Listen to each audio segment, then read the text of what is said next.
So we just went through the discovery process, the exploration that used the point slope form, plugged in certain things into the point slope form, rearranged, did some algebra, and we came up with now this slope intercept form. Okay, so the slope intercept form is the more familiar one, I think, to people, that y equals mx plus b, but it really grew out of the point slope form. That is the most natural way to explain why this looks the way it does. I think people are so familiar with that this is what it looks like without knowing why it looks like this. I mean, why didn't it look like something else? But we just went through that exploration. But now that we know this is the form, y equals mx plus b, this is just one of many forms for a line, right? The other form is also valid. Now let's do something with this form. So let's answer, what is the y-intercept of the line 2y plus 3 equals 7x? Well, this doesn't look normal. It does not look in a usual format. But what we could do is subtract 3 on both sides, get 2y equals 7x minus 3. Divide both sides by 2, and y is equal to 7x minus 3 all divided by 2.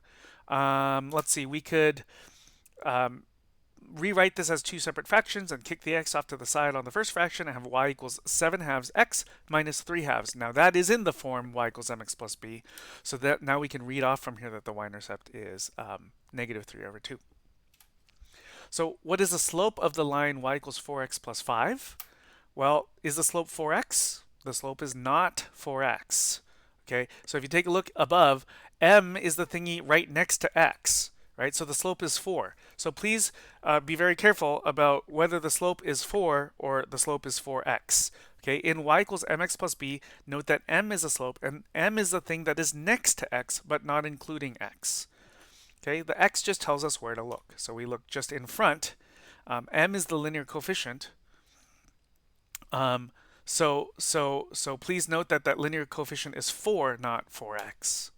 Okay, let's sketch the line 5x plus 2y equals 8.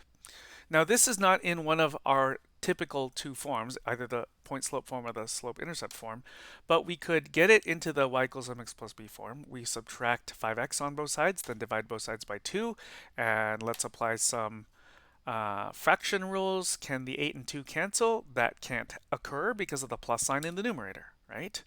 So instead we break this up into two separate fractions and we can kick the x right off to the side.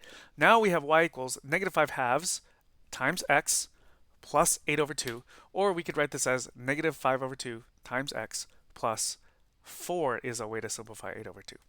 Now that we have this in y equals mx plus b format, we can identify that the y-intercept is 4 and the slope is negative 5 halves.